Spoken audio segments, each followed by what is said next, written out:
Welcome to Donuts Design and Debate, the only design podcast where we use the time-honored art form of debate and our live studio audience to decide what is good design based on how many coveted donuts a concept receives. Today, we'll be debating the pros and cons of NFTs. Now, NFTs, or non-fungible tokens, are cryptographic assets on a blockchain with unique identification codes and metadata that distinguish them from each other. Unlike cryptocurrencies, they cannot be traded or exchanged at equivalency. This differs from fungible tokens like cryptocurrency, Bitcoin, that kind of stuff, which are identical to each other and therefore can serve as a medium for commercial transactions. I wrote every word of that, if you can believe it. Okay, that's not true. I did have to download that. For those of us who don't understand all the words I just said, NFTs are digital assets that are sold on the blockchain. So you guys have seen this. They're maybe 2D imagery or movies or even sounds, or pretty much anything going to a digital file can end up in an NFT. What we're here today to do is talk about if those NFTs, if that system is good design or not. So we're a little off the beaten path. I know we're not talking architecture or product design this time, but this is kind of the goal of the show, to take any concept out there and see how it works, how it's designed. So we're going to do this by running it through our 5 principles of design. And just so you know, these are: is it useful? Does it have aesthetic appeal? Is it simple? Is it environmentally friendly? And does it feel honest? Now, we're not just going to have you guys vote, of course. We're going to run through with a couple of people on either side, pro and con of the issue. So to give you the pro and con arguments, we're going to bring on our own Matt Robison and our special guest, Jorge Purgly. Welcome to the show, guys. Thank you. Thanks, Daryl. Appreciate it. Awesome. Happy to be here. Hey, Matt. Good. Hey. This is going to be fun. So you guys know Matt, but let's ask George a question or two. So George, let's start with the basics. What do you do? So I'm an entrepreneur. So I own Remarkables Enterprises. That's my holding main company. And below that, we have a Hawthorne and Huckleberry. So Huckleberry is both are startups, companies, tech startups. Huckleberry is a cloud game platform with low latency. And Hawthorne, it is a digital asset company. So we're developing a technology similar as NFT, but different than NFT, which is very intriguing and interesting. We go in a different path, and Remarkables Enterprises own those companies. Okay. In your pursuit of that new platform, I assume you're fairly familiar with NFTs then. So. Yeah. we see things that how can we do better? What's out there that's not really working? What problem we're solving? And Remarkables Enterprise is all about this. What problems we're solving that technologies are bringing on, new technology, deep technology, and we use all this to fix problems that everybody else has and improving people's lives. That's the main thing. If we're not improving people's lives, enhancing people's lives, we're not worth nothing. So that's all about us, is how can we make people's life better? I like that. That's a noble goal. Awesome. Well, today we're going to talk about NFTs. And just to give you viewers / listeners a rundown, here's how today's show is going to go. So we're going to start by listening to one of our 2 guests, I'm not going to tell you who yet, is going to argue why NFTs are good design. That's going to be about 5-6 minutes. Then we'll hand it over to the con, who will do the same. Once they've given their initial arguments, we'll give them a second to go back and forth too and poke fun at each other, poke holes in each other's arguments, poke just each other in the eye. We'll see how it goes. Hasn't gotten that violent yet, but here's hoping. No. Once that's done, we'll run the arguments through our 5 principles of design. So with that, we're going to go ahead and get started. George is our guest, so he actually got to choose pro or con, and he chose the pro side. So we are going to hop down off screen right now and give George about 5 minutes to explain to you why NFTs are good design. Take it away, George. Thank you. Appreciate it. So as we all learned today, NFTs are non-fungible token, and is pretty much a platform which allows people to protect their assets, and in doing so, get rewards out of that. So let's say that you made a virtual Mona Lisa, you were able to sell it, profit, and not just it, but if somebody else sell it, you're still making a profit out of that sale continuously as it keeps selling and changing owners. So for creators, it is always a win. So you never will lose the ownership, so to speak, if you will, of your creation. And in the same hand, you benefiting other people's sharing your talents. But it's not just art, as we see, we can music, games, pretty much everything that you could put on digital world, you can tokenize it. I love it. Short and sweet. That's my intro. Yeah. That's simple. All right, with that, let's hear what Matt has to say why he is opposed to the design of NFTs. Oh, absolutely. I can't be as succinct as George was, of course, but I think that there's a couple of reasons why NFTs are not only a bad design in themselves, they are bad for designers and for the design world at large. I think that, the idea of NFTs is maybe very cool, but it's also a sort of a lofty ideal that's a little bit different from what the day-to-day experience, the realities of what the technology as a day-to-day experience is. I think there's a lot of... So, look, I could talk about why NFTs are bad for hours upon hours and hours, but I'll just go through a couple of reasons. I think that plagiarism is a huge deal. Like traditional art, okay, you maybe have forgeries, and okay, well, there's no forgeries, but there's a lot of plagiarism that goes on. Like I read about lazy minting. So if you're not familiar with, if you haven't looked up NFTs and cryptocurrencies and all this kind of stuff, there's so many different words that I don't understand. But lazy minting is one of them, but now I do understand it, which is basically when there's no upfront costs to create an NFT, some people will create a bot to scrape like social networks or art sites for art, and then automatically put those up as potential NFTs. As soon as one is bought, then they'll mint it. So minting is a process of taking extra computing power and stuff and like forming a token on this blockchain of information. This is the process of essentially they're taking all this stuff and it's not their actual art, and then they're capitalizing on it. And because it's anonymous, there's no way to hold these people accountable. There's no legal repercussions in place. And I think people think that because there's no like infrastructure legally that there's no laws, and that's not true. But people certainly act like it is when it comes to NFTs. I think that they are bad for designers because although there's the possibility for recurring I lost the name that I'm thinking of here. Recurring royalties every time, like George mentioned, every time a NFT is sold, that the original artist will get money back. Well, that's potentially possible.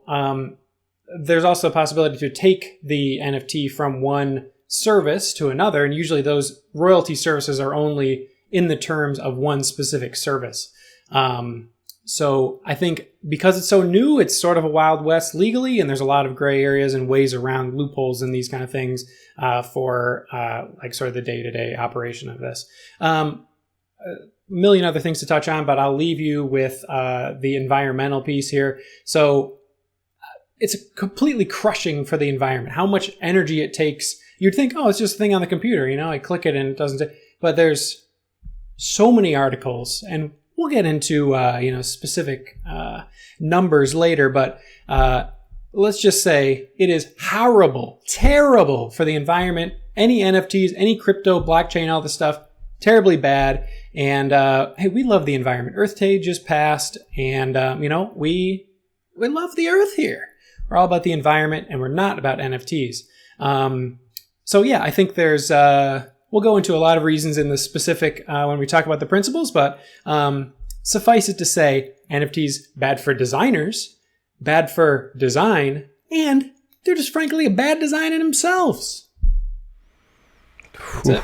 It's the opener. All right. Get the host back on here. Here we go. Some strong words there, Matt. That's all right. Let's see how both these arguments stand up to some specifics. But first, I want to give George an opportunity to respond back. Any points that Matt made that you feel like you need to set straight or maybe push back on, George? Couldn't be. Yes, indeed. All right. Because we're talking about the NFT as a technology. We can push fingers and point it out as the platforms that are out there. And the platforms are quite new indeed. And as the lazy meeting as mentioned, is when you don't want to put money up front. It was a problem before, and those platforms that had this issue, they interfered. They changed the way it is. So now you can lazy minting, so you don't need put money up front, but it's just a lot of more restrictions going on there. So as they learn, as they develop, but it is interesting, a new world to be discovered. And when Harrison Ford released the first car, people wanted carriages. No one thought that would be anything going forward. And it was bad for the environment because there's few. And I'll come back on an environment issue as well. But as everything new is a learning curve. It doesn't make it bad. It's just how can we improve and build on top of it? And how can we make it better and develop better platforms adopting this technology? So the platforms are there. They still learning, how can we handle this? How can we make better for the people? That's how we see as a Hawthorne, we can do better using this kind of technology. Environmental wise, most of NFTs use Ethereum to run, but it's not just Ethereum. You have a Polygon and you have a Tezos that are way more environmental friendly as compared with Ethereum. But also, is being a human being environmental friendly? We are the only ones who actually destroy. We breathe monoxide carbonate. So I think technology, it helps us to improve our lives. And in doing so, we create impact on environmental. Now, electricity itself is not very environmental. So electric cars will be a better thing just because we feel cleaner, but what it costs to generate this power. So I think that NFT itself, it is not a bad design for using power. What we need to think about is how can we generate cleaner power? How can we generate, because that's way we going through. We use the computers in our daily lives. We're using electric cars now. We go into a more power-like life as we develop. So we need to think about it. How can we make a cleaner energy and go from there, not just stopping because, oh no, that's bad for the environment. We need to be thoughtful. How can we improve things, keeping our home safe and sound? Oh, sure. But I think you can do it from both sides. You can, try to adopt an infrastructure of clean energy while also limiting the amount of electricity we use. For instance, Bitcoin and Ethereum together, like you said, there's other blockchain out there, but just those two use as many terawatt hours of electricity per year as the entire United Kingdom. So that is a significant amount of emissions of electricity, and so I think sure, you have to use it to some extent, but there is plenty of room to reduce first of all, our use of energy, but also our use of any NFT technology, because it's terrible. We also talked about lazy minting in this. I feel like NFTs, and you said it's a new technology, and I agree with that, but I think that NFTs are sort of just fit into a specific structure of cryptocurrency in general. Most NFTs are built on the Ethereum blockchain. So essentially, these people just had a lot of assets in Ethereum, and then they're like, okay, how can we get people to... So what can we do with this? Because you can't buy like a house, you can't buy a car. So you have to create this speculative asset that, this is a great idea. This is like a finance person's dream of, okay, great. Look, we have this technology where people are dumping a bunch of energy and money into, and then look, you can buy this infinitely valuable asset. But if it's all made up, then there's no use. It's inherently unuseful. And so, I know we can definitely get into the voting, but that's what I directly have to say to you right now, George, about NFTs. All right, I love it. Fired up. Let's get specific with some arguments now. That's general enough. We're going to get into the real deal here. So we're going to go through each of our 5 principles of design. These 5 principles of design are, of course, voted on by our listeners. We took the 10 principles of design developed by Dieter Rams, and you guys who were here went through and suggested, which of these 5 are the ones that are most applicable, and that's what we're going to vote against. So the first one we're going to talk about is usefulness. Is NFT, the design of NFT, useful? So just give quick argument. George will go first. Go ahead, George. Yes, it is. Why is it useful? Yes, and also the poll will pop up in the bottom, and people can vote just by clicking your answer. Sorry, just want to make sure people know that, but sorry. Take it away, George. So imagine yourself, you were a photographer, and you took a picture, and you want that picture not being publicized. You want a very specific market target.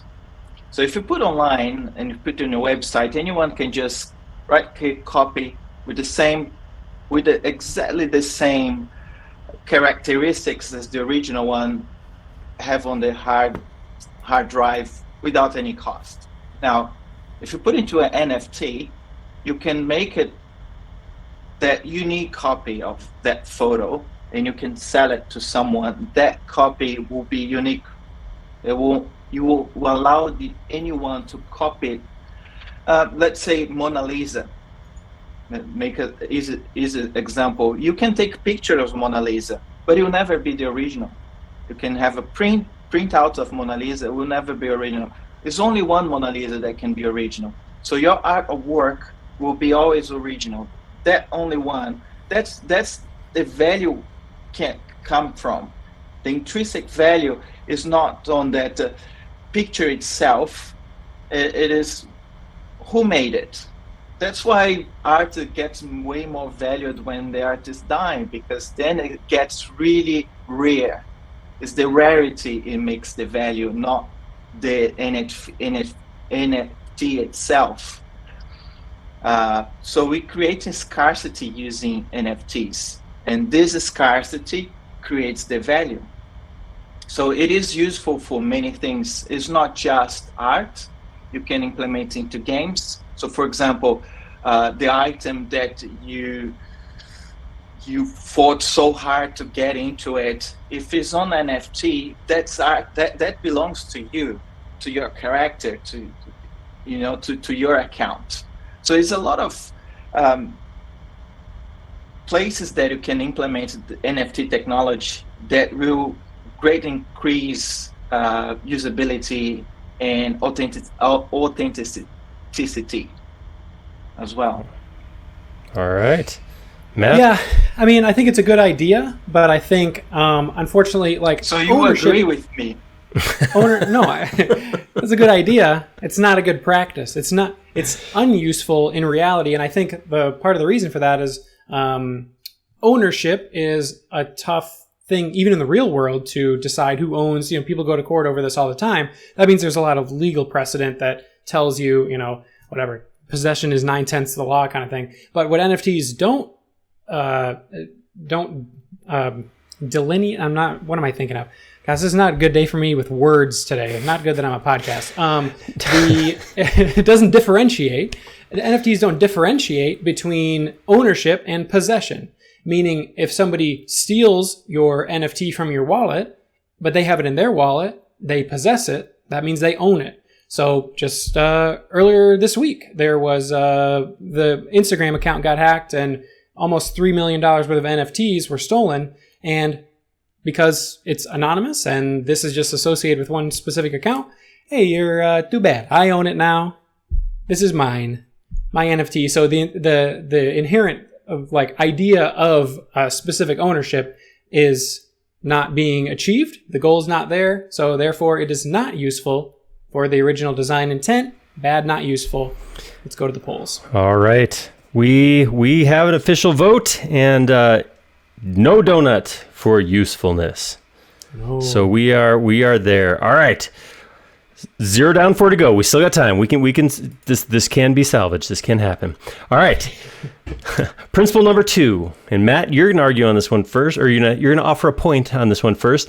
Does our NFTs, as designed, do they have aesthetic appeal? And the poll will pop at the bottom. Listeners, cast your votes. Go for it, Matt. Yes. So I think, look, if you've ever seen an NFT, the short answer is this is algorithmically designed random pixel art, inherently anti-aesthetic. I think the only way you could consider this aesthetic is a financial aesthetic of how much can we exploit a speculative asset if we can optimize this, that we can disregard all actual design aesthetics and just focus on how much can I maximize my money. Maybe that's aesthetic, but like we said, NFTs are only using culture as a commodity. The market dictated that any kind of aesthetic quality is irrelevant to the success of NFTs. No, they're not aesthetic. All right, George, what do you say about aesthetics? It's a Lamborghini aesthetic. It is beautiful. Some people will agree, some people will disagree. I personally like Lambos. I think they're really good. And they are an NFT. So you can purchase a NFT, a Lambo as an NFT art and own it. So aesthetically, I think a brilliant artist out there doing a great work, which has intrinsic value into it, that is beautiful and is worth it every cent. So it depends of who is the artist, who is publishing, and it's hard to judge because the beauty is in the eyes of those who are seeing it. But I seen a lot of is a channel that I saw was what they call Smart SM. And what they made was very interesting. It's a post art. I don't understand much about art itself, but it's all moving art with music. It's on OpenSea. It's 7 how they call canvas. I don't know, with moving pictures, gorgeous, and I found that very interesting. How they did that, and it's this kind of art. It only allows you to make unique is through NFT. So I think it can be aesthetically pleasant, but once again, it depends of who is seeing it and who is actually publishing it. All right. Well, you argued good. You got a donut. NFTs are getting the donut for aesthetic appeal. All right. One yes, one no. Moving on. Back to you this time. George, you get to go first. Is this design simple? What do you have to say?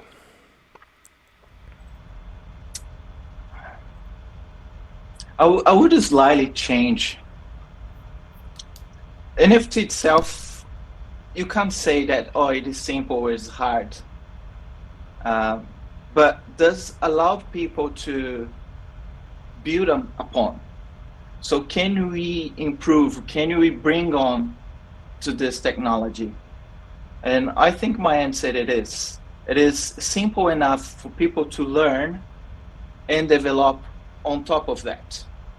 It takes effort. It's not a simple thing, but everything in this life that you need to develop and push and move forward won't be that easy.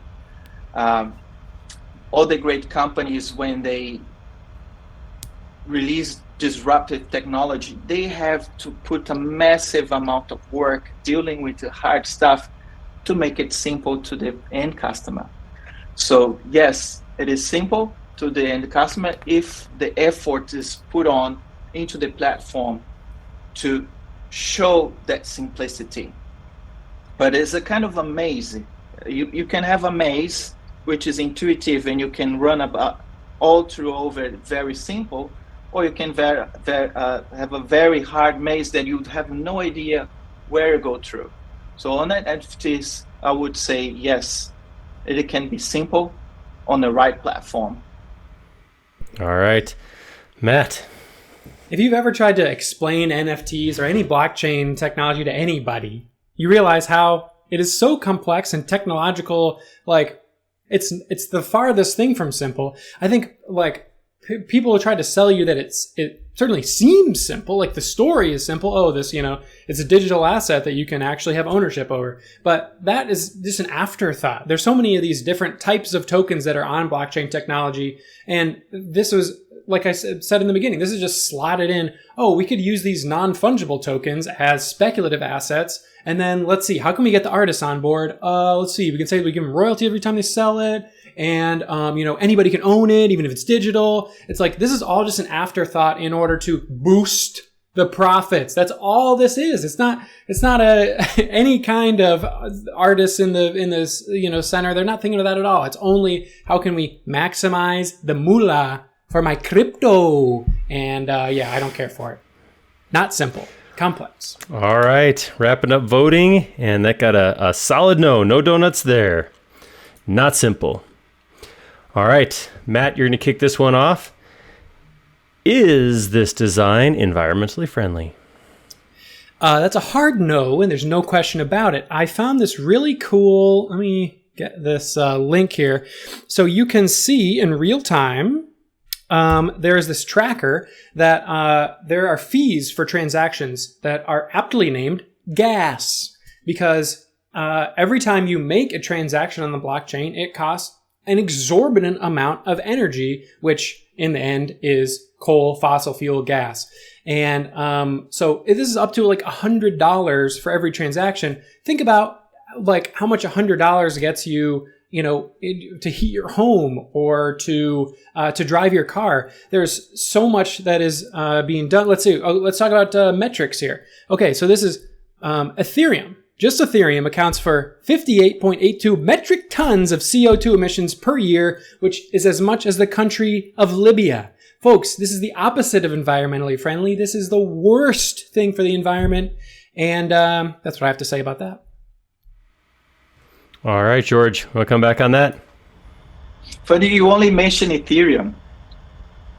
How about Teslas? Teslas generate, I think it's 0.3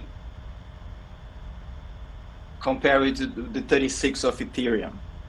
And it's not just Teslas, you have Symbol, you have a Polygon, all those three support NFT.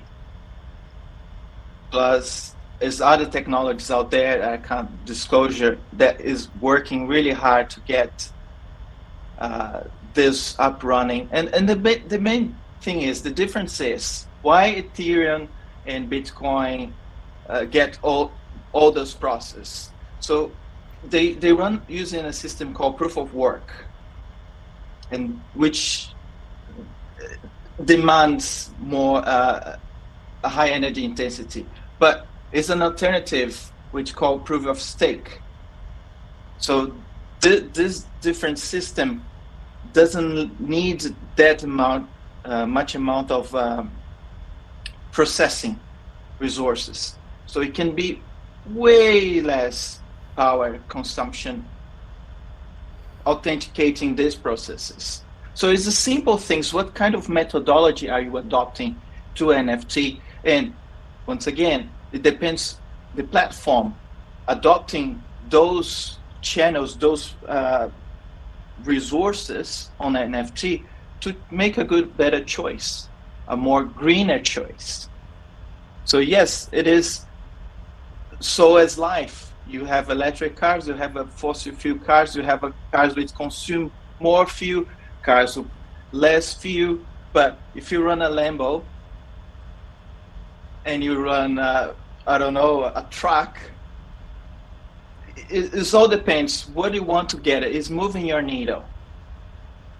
So yes, it is environmental friendly if used wisely, as every another resource in this world. All right. Well, you were not able to sway our voters. We got a no on that one. No donut here. All right. Last one. Does this design feel honest? George, you're going to go ahead and start this one off. I don't like this word, this phrase, but it's quite common in New Zealand. Is what it is. I really dislike, because I don't believe things just are what they are. But NFTs is what it is. It's the kind of technology you cannot fancy in marketing too much and overselling. It does what it does. So you have this digital thing, you put into NFT, become a digital asset. That's it. So it is honest because it doesn't do anything differently. It allows you to expand as the technology grows, but it doesn't overpromise anything. And as we see metaverse and all these verses, it will be all built on. So the whole world is going to blockchain internet, blockchain environmental. It's a matter of time, people like or not, but it is going towards that. So now that we are the decision makers, how can we change those things and make it better? But yeah, it is what it is. It is honest. All right, Matt. I think you said it exactly right, George. You said it is what it is. You didn't say it is what it could be later on.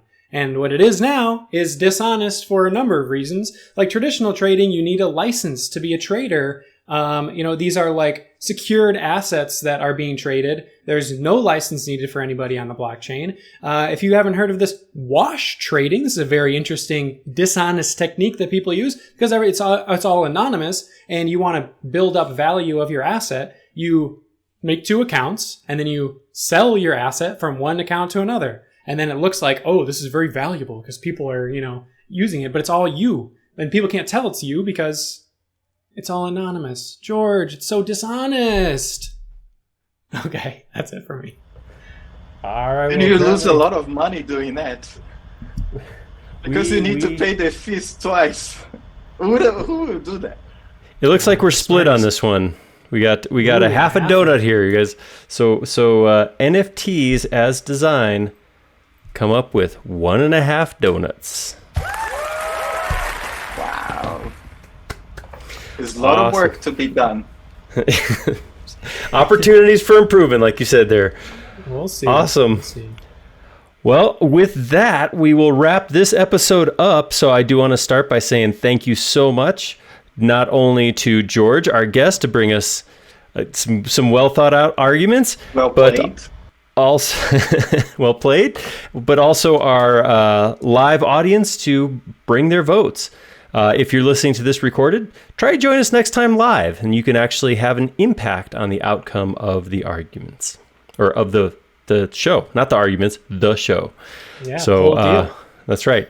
With that, I'm going to say on behalf of Matt, myself, and everybody here at Donuts Design and Debate, thank you very much for listening, and we'll see you next time. Thank you. Bye. See you guys.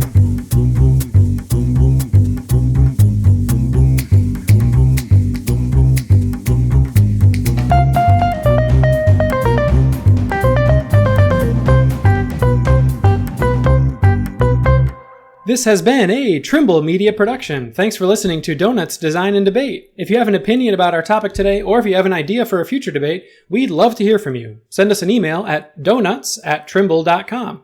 Hey, and if you got a designer friend or an NFT fan who you think would enjoy this show, go ahead and share this episode with them.